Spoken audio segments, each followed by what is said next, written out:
Tension भी नहीं होगी। और पवित्र आत्मा क्या बोलेगा? ये मेरा प्रिय पुत्र है, इससे मैं प्रसन्न हूं। ये मेरा प्रिय पुत्र है, इससे मैं प्रसन्न हूं। लेकिन रोने धोने वाले और शर्मिंदगी मनाने वालों उनको क्या बोलेगा? उनको तो स्वर्गदूत भी बोलेंगे, हमें इनके साथ रहने के लिए परमेश्वर ने ड्यूटी लगाया हुआ है, लेकिन ये तो बड़े निकम्मे हैं, है ना। हमें अगर उस मौका दिया होता परमेश्वर ने, तो हम कितना कितना आगे बढ़कर सेवा करते, हम कैसा चलते। क्योंकि स्वर्गदूतों को तो हम जैसा मौका नहीं मिला ना। स्वर्गदूतों को तो हमारी सेवा करने के लिए ड्यूटी लगाया हुआ है, स्वर्गदूतों को तो हमारी सेवा में तैनात किया हुआ है, स्वर्गदूतों को तो ये सौभाग्य मिला ही नहीं है। आप समझ रहे हैं ना। इसलिए किस चीज पर मनन करना है? वचन पर। लेकिन इस मिली जुली भीड़ के जैसे नहीं बनना। तो कलीसिया में भी है ये। मत्ती 13 अध्याय देखना, मत्ती 13 का 24 से 30 तक।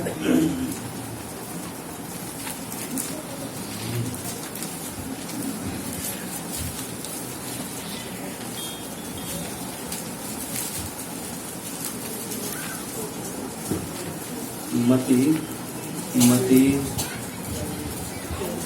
ये देखना है, मत्ती 13 का 24 से 30। यीशु ने उन्हें एक और दृष्टांत दिया। स्वर्ग का राज्य उस मनुष्य के समान है जिसने अपने खेत में अच्छा बीज बोया, पर जब लोग सो रहे थे तो उसका शत्रु आकर गेहूं के बीज जंगली बीज बोकर चला गया। जब अंकुर निकले और बालें लगी तो जंगली दाने के पौधे भी दिखाई दिए। इस पर गृहस्थ के दासों ने आकर उससे कहा, हे स्वामी, क्या तूने अपने खेत में अच्छा बीज ना बोया था? फिर जंगली दाने के पौधे उसमें कहाँ से आए? उसने उससे कहा, ये किसी शत्रु का काम है। दासों ने उससे कहा, क्या तेरी इच्छा है कि हम जाकर उनको बटोर लें? उसने कहा, नहीं, ऐसा ना हो कि जंगली दाने के पौधे बटोरते हुए तुम उनके साथ गेहूं भी उखाड़ लो। कटनी तक दोनों एक साथ बढ़ने दो, और कटनी के समय में काटने वाले से कहूंगा कि पहले जंगली दाने के पौधे बटोर कर जलाने के लिए उनके गट्ठे बांध लो, और गेहूं को मेरे खेत में इकट्ठा करो। हाँ, अब देखो, इधर जंगली दाने हैं, जंगली बीज है और असली बीज है। कलीसिया की हालत बताते तो कलीसिया में भी दो प्रकार के हैं, जंगली भी हैं और मतलब मिलीजुल, जैसे इस्राएलियों के बीच में एक मिलीजुली भीड़ है और एक असली वाले हैं, इसी प्रकार से कलीसिया में भी दो प्रकार के हैं, जंगली और असली। तो प्रभु बोलता है उनको ना अभी बढ़ने दो, साथ साथ, अलग अलग मत करो। कटनी के समय तक दोनों को बढ़ने दो। कटनी के समय में मैं काटने वाले से कह दूंगा, पहले जंगली दाने के पौधे बटोरकर जलाने के लिए उनके गट्ठे बांध लो और गेहूं को मेरे खत्ते में इकट्ठा करो। तो इसलिए आप अपनी पहचान खुद करना, मैं जंगली बीज हूं या असली हूं। हमें बनना क्या है? असली। हमें असली ग्रुप में शामिल होने के लिए प्रयत्न करते रहना है। तो अभी दूसरा एक पॉइंट ये है, इस मरुभूमि के सफर में मिलीजुली भीड़ ऐसे बुड़बुड़ाती है, हमें बुड़बुड़ाना नहीं है। वो तो बुड़बुड़ाते हैं, उनके जीवन में तो जब कोई टेस्ट आता है, जब कोई समस्या आती है, बुड़बुड़ाने लगते हैं, विश्वास नहीं करते हैं, कंप्लेंट करते हैं, शिकायतें करते हैं, ये क्यों हो गया, ये क्यों हो गया। प्रभु के चरणों में अगर बैठेंगे और मालूम करेंगे तो प्रभु बताएगा क्यों हो गया, ये सौभाग्य की बात है। प्रभु हिम्मत देगा, प्रभु बोलेगा मैं तुम्हारे साथ हूं, इस परीक्षा को मैं पास करवा दूंगा। अगर आप गंभीर होकर समस्या आने के समय प्रभु के ऊपर भरोसा करके प्रार्थना में लगे, इधर उधर ना ताकते हुए प्रार्थना में लगे, तो प्रभु आपको हिम्मत देगा, दिलेर कर देगा और उस परीक्षा को, उस शैतान को आपके पैरों के नीचे रुंधवा देगा। लेकिन आप घबरा जाते हैं, अपना ध्यान प्रार्थना में नहीं लगाते, प्रभु से नहीं पूछते, प्रभु से मदद नहीं मांगते, इधर उधर भटक जाते हैं, डॉक्टरों के पास, रिश्तेदारों के पास, पड़ोसियों के पास इधर उधर देखते हैं। देखना किधर है? स्वर्ग में देखना है। यहोशापात की तरह किधर आंखें लगाना है? प्रभु हमारी आंखें तेरी ओर लगी है। हल मिलेगा नहीं मिलेगा? जरूर मिलेगा। मूसा को तो मिलता था, मूसा भी तो इनके साथ ही है, मूसा तो नहीं बुड़बुड़ाता। दूसरा, इस मरुभूमि के सफर में मिस्र से लेकर कनान तक उनकी अगुवाई करने के लिए परमेश्वर ने आग का खंभा और बादल का खंभा दिया है या नहीं दिया? पढ़ना एक वचन, निर्गमन हाँ, गिनती 9 अध्याय,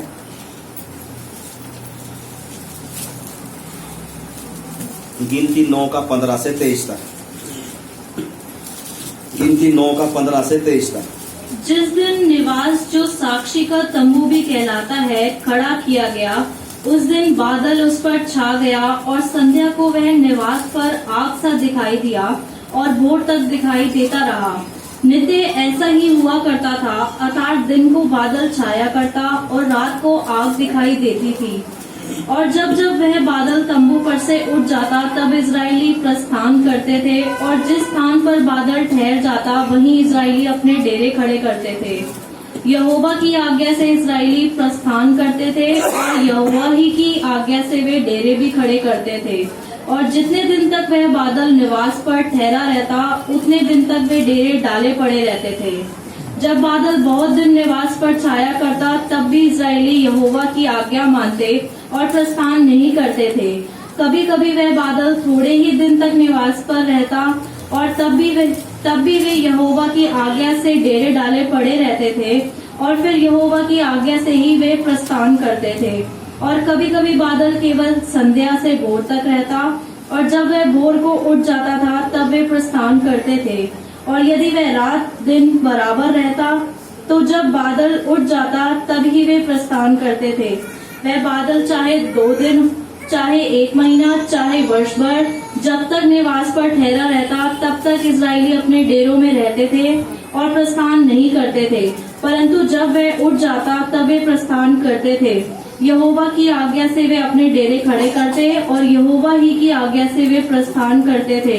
जो आज्ञा यहोवा मूसा के द्वारा देता था, उसको वे माना करते थे। हाँ, देखो, बादल की अगुवाई में चलते हैं। बादल कहीं कहीं तो 2 दिन ठहरता है, कभी कभी 1 महीना, वर्ष भर भी ठहरता है।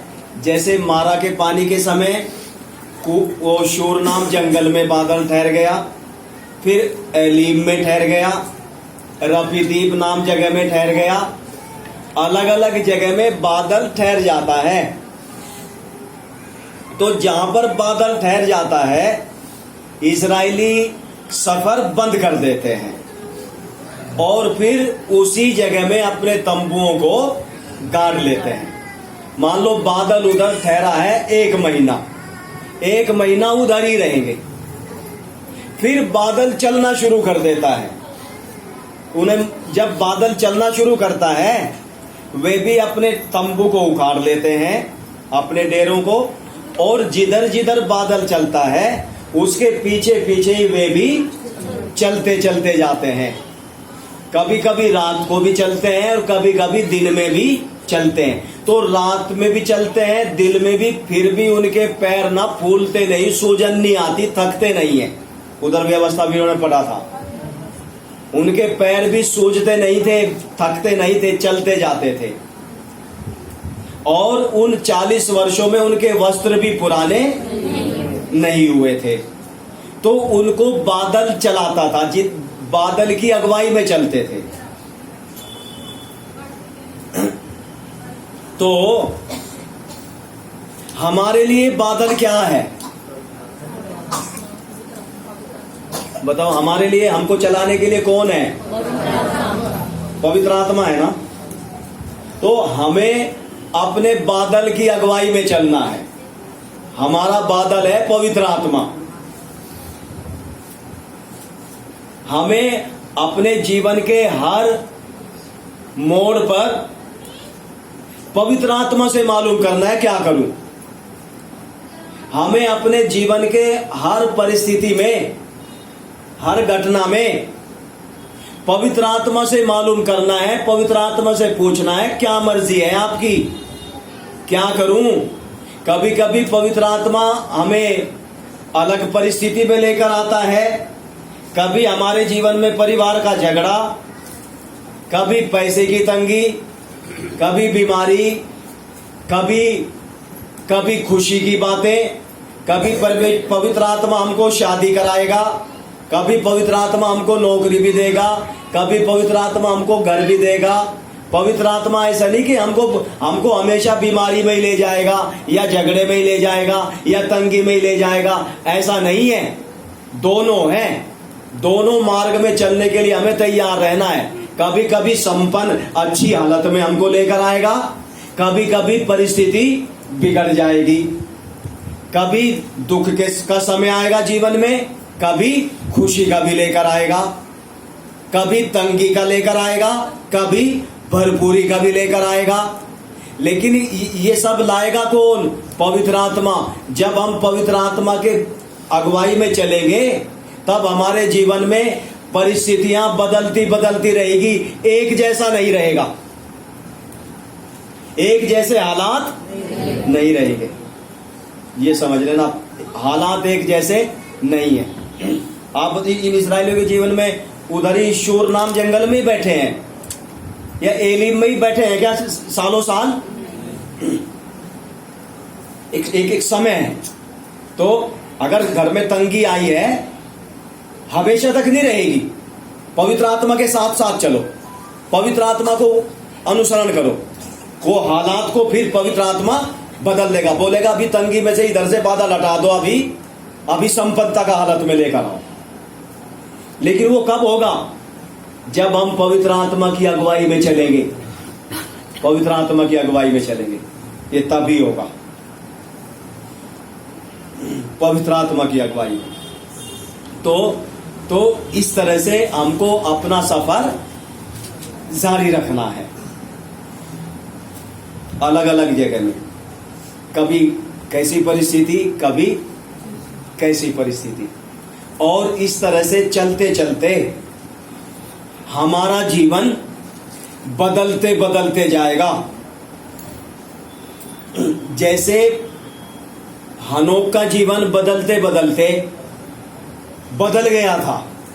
कितना समय लगा था बदलने में हनोक के जीवन को? हैं जी,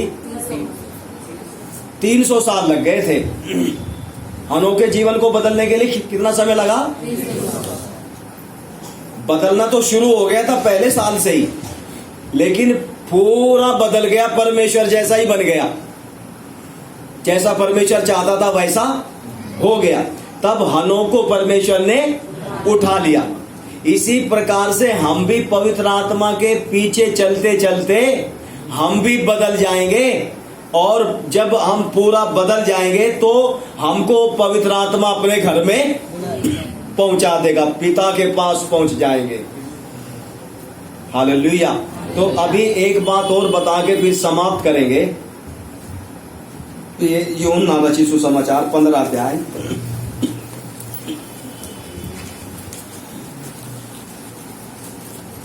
अभी बस समाप्त करने का समय है। 15 का 1 से 15 का 1 से और 5 तक। सच्ची दाखलता मैं हूँ और मेरा पिता किसान है। जो डाली मुझ में है और नहीं फलती उसे वह काट डालता है, और जो फलती है उसे वह छांटता है ताकि और फले। तुम तो उस वचन के कारण जो मैंने तुमसे कहा है शुद्ध हो। तुम मुझ में बने रहो और मैं तुम में। जैसा डाली यदि दाखलता में बनी न रहे तो अपने आप से नहीं फल सकती, वैसे ही तुम भी यदि मुझ में बने न रहो तो नहीं फल सकते। मैं दाखलता हूँ, तुम डालियां हो। जो मुझ में बना रहता है और मैं उसमें, वह बहुत फल फलता है। हाँ, बस अब देखो, ज्यादा टाइम नहीं, अभी थोड़ा ही समय में एक बात आपको याद दिलाकर मैं बताता हूँ। ये जंगली जलपाई है, ये असली जलपाई है। हम पहले इधर थे, ये डाली है, ये डाली, मान लो ये डाली पतरस है, पतरस, इसको इधर से काट दिया, जंगली जलपाई से काट कर बपतिस्मा देकर इधर लगा दिया, इधर साट दिया इसको। तो ये इधर बना हुआ है। तो इधर ये असली जलपाई ये प्रभु यीशु मसीह को दर्शाता है, संबंध नजदीक है। तो ये पतरस इधर है, इधर लगने के कारण इसको ये ना पूरा खाना यहां से लेता है, जड़ से लेता है। सारी मदद इसको जो ये ब्राउन कलर का है ना, एक तो ये 3 जड़ निकली हुई, एक तो ये है, एक डाली इसके ऊपर है जो ब्राउन कलर की, देखना दिख रही है क्या? ब्राउन कलर की, ब्राउन ये 3 जड़ वाली नहीं, इसके ऊपर वाली, इसके ऊपर वाली भी इधर से ही काट कर लगाया था इधर। देखो ये इसका रंग काला है और इसका रंग ब्राउन है। रंग काला का मतलब इधर जब थी तो स्वभाव शैतानी था, जंगली स्वभाव था। इधर आ गया तो इसका स्वभाव बदलते बदलते इस जैसा ही बन गया, असली जलपाई जैसा ही बन गया। क्यों बन गया? क्योंकि इसको ये सारा खाना ना यहां से ले रहा है, जड़ के साथ इसका संबंध है पूरा। अब समझ गए ना?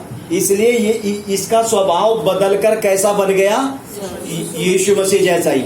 तो जब हम इधर से निकलकर जब इधर आ गए और हम जब खाना यहां से लेते रहते हैं जड़ से, जड़, तो स्वभाव बदलते बदलते जाता है, बदलते बदलते जाता है, अधिकार बढ़ता जाता है, विश्वास बढ़ता जाता है, भीतरी मनुष्य तो बढ़ता जाता है, जीवन में परिवर्तन आता जाता है। इसके अलावा एक और है ये डाली। देखो इस डाली का स्वभाव बदल नहीं रहा, इसका रंग बदल नहीं रहा है, इसका रंग बदल, ये दूसरा इधर से लगाया है इसको भी इधर, इसका रंग इसलिए नहीं बदल रहा है क्योंकि इसने अपना संबंध संसार के साथ ही बनाकर रखा है। नाम के लिए इधर लग गया, सारी मदद कहां से लेता है? संसार से लेता है, शैतान से लेता है, अपनी अभिलाषाओं की जड़ निकाल कर रखा है उसने। इसलिए ये बदलेगा नहीं, ये जंगली जलपाई जंगली स्वभाव को छोड़ेगा नहीं, क्योंकि ये उसमें बना हुआ नहीं है। ये बादल के साथ नहीं चलता, ये डाली बादल के साथ साथ नहीं चलती, ये पवित्र आत्मा की अगुवाई में नहीं चलती, ये अपनी ही अगुवाई में चलती है, अपनी अभिलाषाओं के अनुसार चलती है। 3 निकली हुई है। हाँ जी, पहला यूहन्ना 2:15-16, आंखों की अभिलाषा, शरीर की अभिलाषा, जीविका का घमंड, वो आप लोगों को मालूम है। ये 3 अभिलाषा अपनी इच्छाओं के अनुसार चलता है, पवित्र आत्मा के अनुसार नहीं। बादल जिधर जाता है उधर नहीं जाता, ये इसका अपना ही प्रबंध है, इसलिए इसके जीवन में कोई परिवर्तन नहीं है।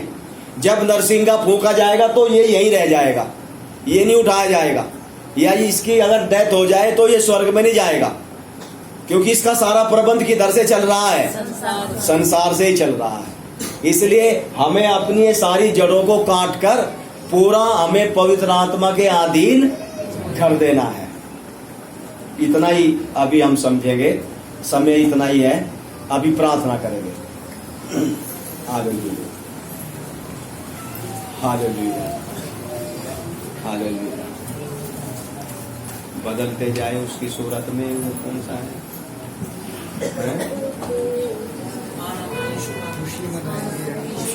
जो हमने गाया आ रहा है यीशु बादल पर,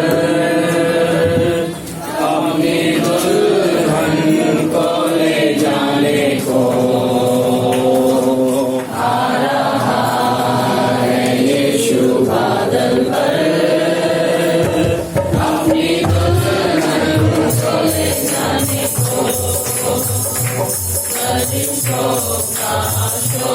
नरसिंहो का बहुत जल्दी देगा सुनाई।